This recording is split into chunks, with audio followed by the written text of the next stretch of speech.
भोपाल से प्रस्तुत हैं प्रादेशिक समाचार। नमस्कार, समाचारों के साथ मैं जितेंद्र रघुवंशी।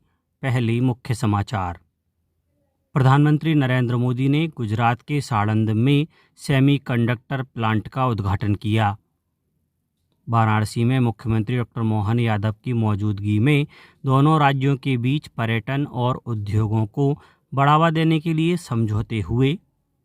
केंद्र सरकार ने 15वें वित्त आयोग के तहत प्रदेश के ग्रामीण विकास के लिए 945 करोड़ रुपए का फंड जारी किया है। और खाद्य मंत्री गोविंद सिंह राजपूत ने स्पष्ट किया है कि प्रदेश में पेट्रोल, डीजल और रसोई गैस का पर्याप्त स्टॉक है। अब समाचार विस्तार से। प्रधानमंत्री नरेंद्र मोदी ने महावीर जयंती के अवसर पर गुजरात के साणंद में कैन्स सेमीकंडक्टर के ओएसटी संयंत्र का उद्घाटन किया। इस अवसर पर प्रधानमंत्री ने कहा कि इस संयंत्र में होने वाला उत्पादन सेमीकंडक्टर क्षेत्र में एक महत्वपूर्ण उपलब्धि है। उन्होंने कहा कि साणंद स्थित इस संयंत्र में निर्मित चिप्स अमेरिका तक पहुंचेंगे। इस संयंत्र के उद्घाटन से भारत के सेमीकंडक्टर उद्योग को नई गति मिलने का उल्लेख करते हुए प्रधानमंत्री ने कहा कि कैन्स के उत्पादन का एक बड़ा हिस्सा पहले ही बुक हो चुका है।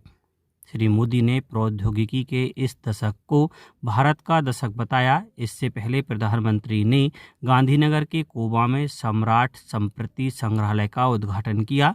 यह संग्रहालय जैन इतिहास, सम्राट संस्कृति के जीवन, उनके शासन और अहिंसा के संदेश को समर्पित है।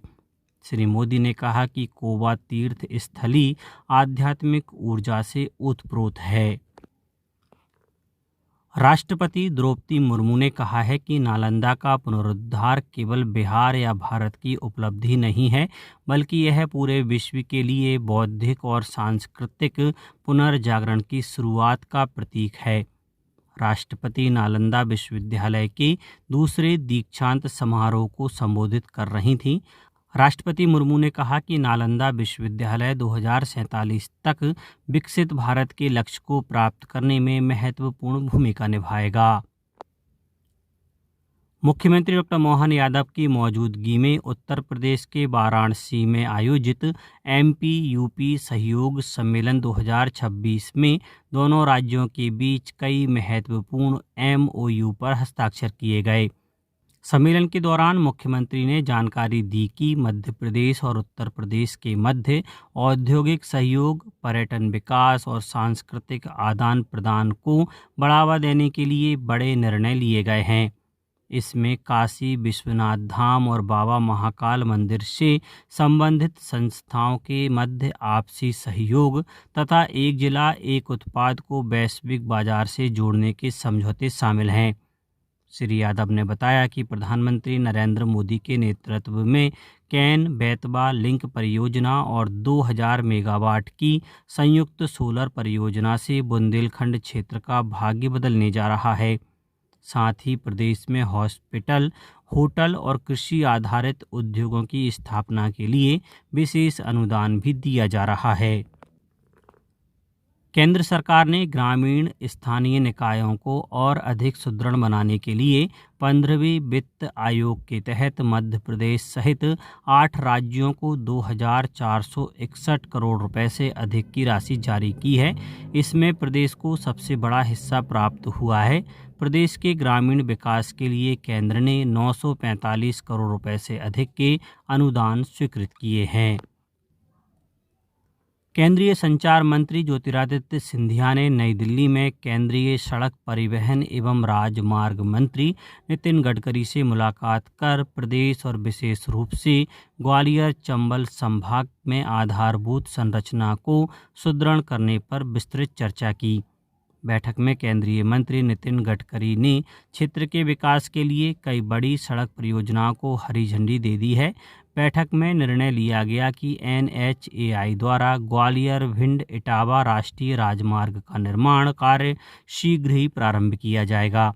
इसके साथ ही बहुप्रतीक्षित ग्वालियर आगरा एक्सप्रेस वे के कार्य को गति देने के निर्देश भी दिए गए हैं। मुरैना से नागपुर तक प्रस्तावित मध्य भारत विकास पथ एक्सप्रेस वे को ग्वालियर चंबल के प्रमुख शहरों से जोड़ने पर भी सैद्धांतिक सहमति बनी है। विधानसभा के अध्यक्ष नरेंद्र सिंह तोमर ने भोपाल में आयोजित मध्य प्रदेश, छत्तीसगढ़ और राजस्थान के 2 दिवसीय युवा विधायक सम्मेलन के समापन सत्र को संबोधित किया। विधानसभा अध्यक्ष ने राष्ट्रकुल संसदीय संघ भारत क्षेत्र जोन 6 के अंतर्गत आयोजित इस समागम में युवा विधायकों का आह्वान किया कि वे विकसित भारत 2047 की परिकल्पना को साकार करने के लिए देश के प्रति पूर्ण समर्पण भाव से कार्य करें। खाद्य, नागरिक आपूर्ति एवं उपभोक्ता संरक्षण मंत्री गोविंद सिंह राजपूत ने बताया है कि मध्य प्रदेश में एलपीजी, पेट्रोल, डीजल और सीएनजी का पर्याप्त स्टॉक उपलब्ध है और इनकी सतत आपूर्ति जारी है। घरेलू एवं कमर्शियल गैस सिलेंडरों के वितरण में किसी भी प्रकार का अवरोध नहीं है और उपभोक्ताओं की ज़रूरतों को पूरा करने के लिए सभी बॉटलिंग प्लांट्स अतिरिक्त समय तक कार्य कर रहे हैं। इसके साथ ही आवश्यक वस्तु अधिनियम के अंतर्गत प्रदेश में एलपीजी की कालाबाजारी रोकने के लिए सघन अभियान चलाया जा रहा है। सरकार ने विभिन्न मंत्रालयों और विभागों में नए सचिवों की नियुक्ति की है। बिहार कैडर के 1992 बैच के भारतीय प्रशासनिक सेवा आईएएस अधिकारी चंचल कुमार को सूचना और प्रसारण मंत्रालय में सचिव नियुक्त किया गया है। सूचना और प्रसारण मंत्रालय के मौजूदा सचिव संजय जाजू को पूर्वोत्तर क्षेत्र विकास मंत्रालय में सचिव नियुक्त किया गया है। भुवनेश्वर कुमार को पर्यटन सचिव और श्रीवत्स कृष्णा को अल्पसंख्यक मामलों का सचिव नियुक्त किया गया है। रोहित कंसल को ग्रामीण विकास विभाग का सचिव नियुक्त किया गया है। भारतीय रेलवे द्वारा 1 अप्रैल से रिजर्वेशन और टिकट कैंसिलेशन के नियमों को और अधिक सख्त किया जा रहा है। नए नियमों के मुताबिक अब ट्रेन के निर्धारित समय से 8 घंटे के भीतर टिकट रद्द कराने पर यात्रियों को कोई रिफंड नहीं मिलेगा। इससे पहले यह समय सीमा 4 घंटे निर्धारित थी।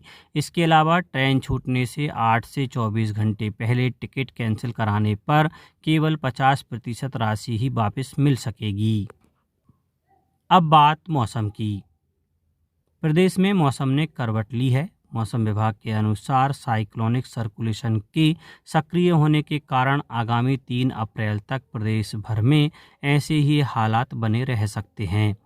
विभाग ने अगले 24 घंटों के लिए ग्वालियर, चंबल और बुंदेलखंड संभाग सहित प्रदेश के 16 जिलों में गरज चमक के साथ तेज हवाओं और हल्की वर्षा का येलो अलर्ट जारी किया है। इन क्षेत्रों में 30 से 40 किलोमीटर प्रति घंटे की रफ्तार से तेज आंधी चलने की संभावना जताई गई है। अब कुछ समाचार संक्षेप में। बैतूल कलेक्टर ने आयोजित जनसुनवाई में कई प्रकरणों से संबंधित अधिकारियों से चर्चा कर मौके पर ही निराकरण कराया। अनूपपुर जिले में घरेलू रसोई गैस के अवैध व्यावसायिक उपयोग की रोकथाम हेतु राजस्व एवं खाद्य विभाग की संयुक्त टीम द्वारा विभिन्न होटल एवं मिष्ठान भंडारों का औचक निरीक्षण किया गया। खंडवा जिले में जलगंगा संवर्धन अभियान के अंतर्गत जल संचयन विषय पर जागरूकता कार्यक्रम आयोजित किया गया। गुना जिले में आगजनी की घटनाओं के नियंत्रण एवं निगरानी रखने हेतु जिला स्तर एवं विकास खंड स्तर पर कंट्रोल रूम बनाया गया है। और नीमच जिले में संभावित पेयजल संकट को ध्यान में रखते हुए कलेक्टर ने जिले के जल स्रोतों से जल उपयोग एवं नलकूप खनन पर प्रतिबंध लगा दिया गया है। अंत में मुख्य समाचार एक बार फिर। प्रधानमंत्री नरेंद्र मोदी ने गुजरात के साणंद में सेमीकंडक्टर प्लांट का उद्घाटन किया। वाराणसी में मुख्यमंत्री डॉक्टर मोहन यादव की मौजूदगी में दोनों राज्यों के बीच पर्यटन और उद्योगों को बढ़ावा देने के लिए समझौते हुए। केंद्र सरकार ने 15वें वित्त आयोग के तहत प्रदेश के ग्रामीण विकास के लिए 945 करोड़ रुपए का फंड जारी किया है। और खाद्य मंत्री गोविंद सिंह राजपूत ने स्पष्ट किया है कि प्रदेश में पेट्रोल, डीजल और रसोई गैस का पर्याप्त स्टॉक है। आज के इस बुलेटिन में बस इतना ही। नमस्कार।